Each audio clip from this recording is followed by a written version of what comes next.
Hi, boys and girls. It's Miss Leonard. I'm here to read to you Chapter 7 from George's Marvelous Medicine by Roald Dahl. Chapter 7. Grandma Gets the Medicine.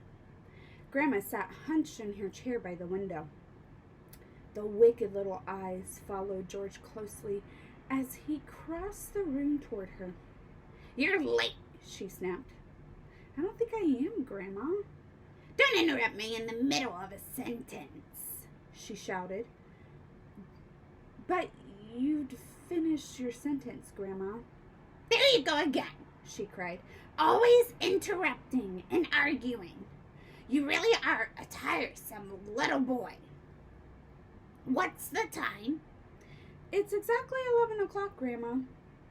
"You're lying as usual. Stop talking so much and give me my medicine. Shake up the bottle first, then pour it onto the spoon and make sure it's a whole spoonful." "Are you going to gulp it all down in one go?" George asked her. "Or will you sip it?" "What I do is none of your business," the old woman said. "Fill the spoon."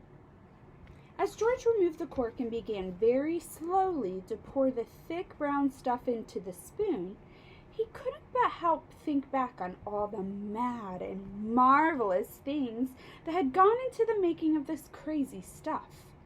The shaving soap, the hair remover, the dandruff cure, the automatic washing machine powder, the flea powder for dogs, the shoe polish, the black pepper, the horseradish sauce, and all the rest of them. Not to mention the powerful animal pills and powders and liquids, and the brown paint. Open your mouth wide, Grandma," he said, "and I'll pop it in." The old hag opened her small, wrinkled mouth, showing disgusting, pale, brown teeth. "Here we go," George cried out. "Swallow it down." He pushed the spoon well into her mouth and tipped the mixture down her throat. Then he stepped back to watch the results.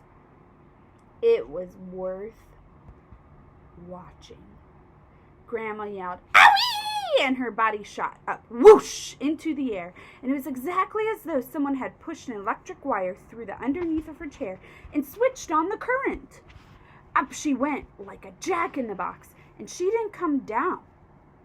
She stayed there, suspended in midair, about 2 feet up, still sitting in the sitting position, but rigid now, frozen, quivering, the eyes bulging, the hair standing straight up on end.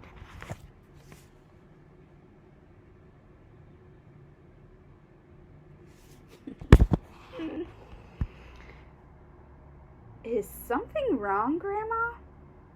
George asked her politely. Are you all right?" Suspended up there in space, the old girl was beyond speaking. The shock that George's marvelous mixture had given her must have been tremendous. You'd have thought she swallowed a red-hot poker the way she took off from that chair. Then down she came again with a plop back into her seat. "Call the fire department!" she shouted suddenly. "My stomach's on fire!" "It's just the medicine, Grandma," George said. "It's good, strong stuff." "Fire!" the old woman yelled. "Fire in the basement! Get a bucket! Man the hoses! Do something quick!" "Cool it, Grandma," George said. But he got a bit of shock when he saw the smoke coming out of her ears. Oops, not her ears, sorry.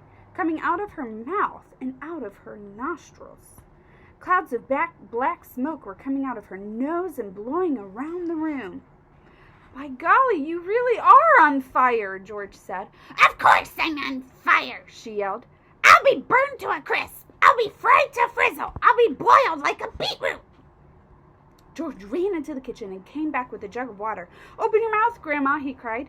He could hardly see her for the smoke, but he managed to pour half a jugful down her throat. A sizzling sound, the kind you get if you hold a hot frying pan under cold water, came up from deep down in Grandma's stomach.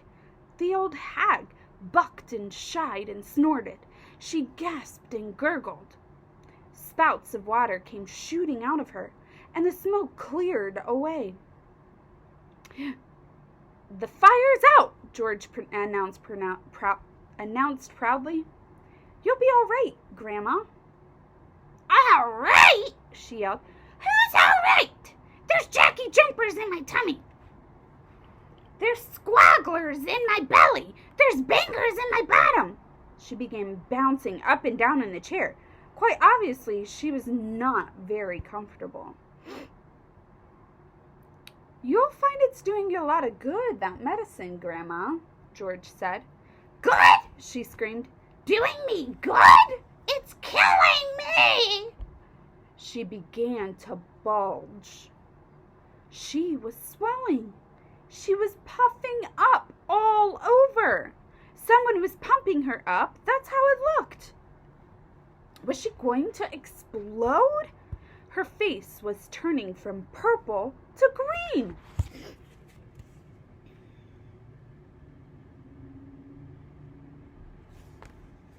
But wait! She had a puncture somewhere. George could hear the hiss of escaping air. She stopped swelling. She was going down. She was slowly getting thinner again, shrinking back and back slowly to her shrivelly old self. "How's things, Grandma?" said George. No answer. Then a funny thing happened. Grandma's body gave a sudden sharp twist and a sudden sharp jerk, and she flipped herself clear out of the chair and landed neatly on her 2 feet on the carpet. "That's terrific, Grandma," George cried. "You haven't stood up like that for years. Look at you. You're standing up all on your own. You're not even using a stick." Grandma didn't even hear him. The frozen, pop-eyed look was back with her again now. She was miles away in another world.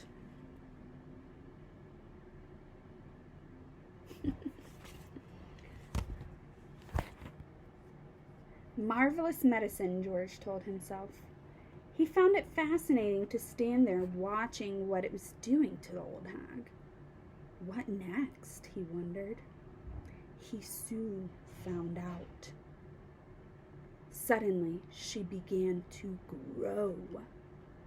It was quite slow at first, just a very gradual inching upward, up, inch by inch, getting taller and taller. About an inch every few seconds. And in the beginning, George didn't notice it. But when she had passed the 5'6" mark, Miss Leonard's 5'6", so she's now as tall as Miss Leonard, and was going on up toward being 6 feet tall, George gave a jump and shouted, "Hey, Grandma, you're growing! You're growing up! Hang on, Grandma! You better stop now or you'll be hitting the ceiling!" But Grandma didn't stop, and it was truly a fascinating sight. This ancient, scrawny old woman getting taller and taller, longer and longer, thinner and thinner, as though she were a piece of elastic being pulled upward by an invisible hand. When the top of her head actually touched the top of the ceiling, George thought she was bound to stop, but she didn't. There was sort of a scrunching noise, and bits of plaster and cement came raining down. "Hadn't you better stop now, Grandma?" George said. "Daddy's just had this whole room repainted."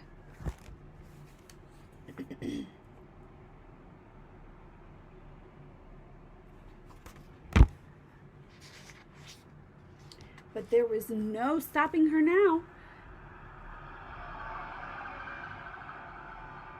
Soon her head and shoulders had completely disappeared through the ceiling, and she was still going, George dashed up the stairs to his own bedroom, and there she was, coming up through the floor like a mushroom.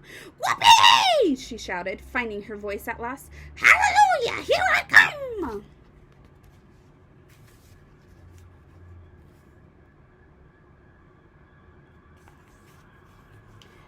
"Steady, Grandma," George said.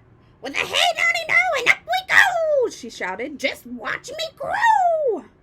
"This is my room," George said. "Look at the mess you're making."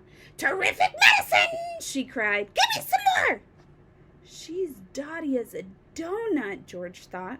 "Come on, boy, give me some more!" she yelled. "Dish it out, I'm slowing down!" George was still clutching the medicine bottle in one hand and the spoon in the other. "Oh, well," he thought, "why not?" He poured out a second dose and popped it into her mouth.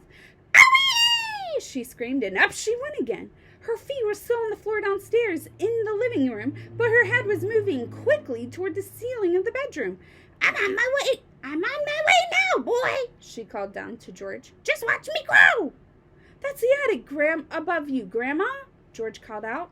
"I'd keep out of there. It's full of bugs and boggles." Crash!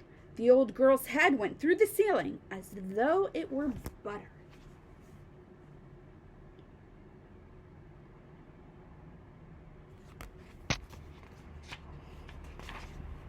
George stood there in his bedroom, gazing at the shambles. There was a big hole in the floor and another in the ceiling, and sticking up like a post between the two was the middle part of Grandma. Her legs were in the room below, her head in the attic. "I'm still going!" came the old screechy voice from up above. "Give me another dose, my boy, and let's go through the roof." "No, Grandma, no," George called back. "You're busting up the whole house." "To heck with the house," she shouted. "I want some fresh air. I haven't been outside for 20 years. "By golly, she is going through the roof," George told himself. He ran downstairs. He rushed out of the back door into the yard. It would simply be awful, he thought, if she bashed up the roof as well. His father would be furious, and he, George, would get the blame. He had made the medicine. He had given her too much. "Don't come through the roof, Grandma," he prayed. "Please don't."